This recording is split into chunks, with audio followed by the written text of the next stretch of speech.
I was actually introduced to this concept from one of my heroes. His name is Seth Godin. We had the opportunity to Skype about learning and development in art. And he's the guy that introduced me to the amygdala and fear in the lizard brain and talked about how it gets in the way of learning.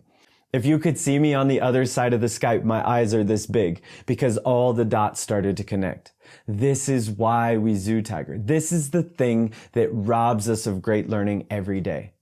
It also hit home because I flashed back to some experiences I've been through when fear got in the way. I actually grew up in a small town in the mountains of Wyoming, and it was my dream my whole life to go to school at Duke University. Like from 5th grade, that was the goal. I worked really hard at chasing that goal. I had to take like the ACT test 5 times to get a high enough score to even apply to the school. Long story short, I did get in.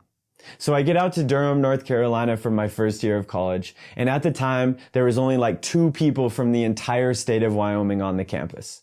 So immediately I felt a little out of place. I felt like everybody was smarter than me and better than me and richer than me, that I didn't belong there.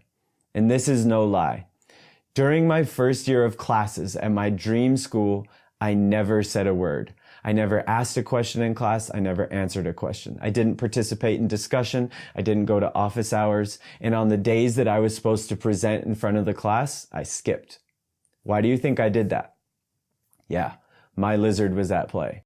Like we said before, sometimes when we feel that fear, we come up with stories to justify our actions. The story I was operating with was, if you say the wrong thing, they're going to know that you're the idiot from Wyoming that doesn't belong here. So let's go back to that conversation with Seth Godin. He introduces this topic of fear and talks about how it gets in the way of learning. I flash back to that experience. What do you think I asked him next? Yeah. How do you conquer this fear? How do you conquer the lizard brain? My thinking was, fear made me bad at learning. If I get rid of the fear, I can be good at learning. So I asked him, how do you conquer the fear? And this is his actual response. So I'm thrilled you asked the question that way, because that is exactly the wrong question. If you are seeking to destroy, defeat, conquer the lizard brain, you will fail. It cannot be done. Because when you try to fight the lizard brain, you are giving it more power. Your brain is nothing but a chemistry experiment. It's electricity and chemicals. And when you push back on the lizard brain, when you try to reason with the lizard brain, when you just say one more this or one more that or don't worry, it inflames and releases more chemicals. You cannot win. What you can do is dance with the lizard brain. What you can do is realize that the lizard brain is a compass. And then when it freaks out, it is telling you you are on to something. When it freaks out, it's telling you you're about to do something that's brave and bold and powerful. And you should listen to it by doing the opposite of what it wants you to do.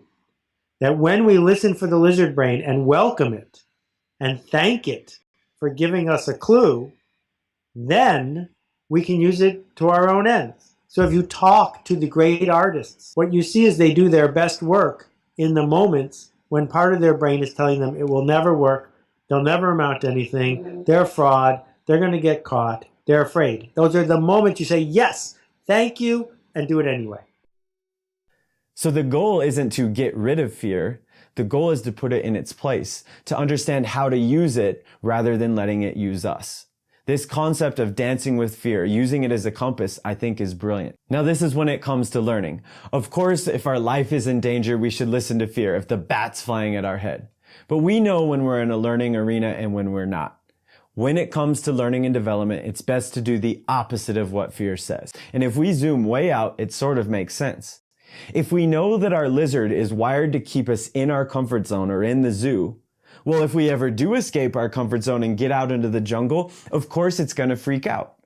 The freak out is a sign that we are out of our comfort zone, that we are right where we need to be.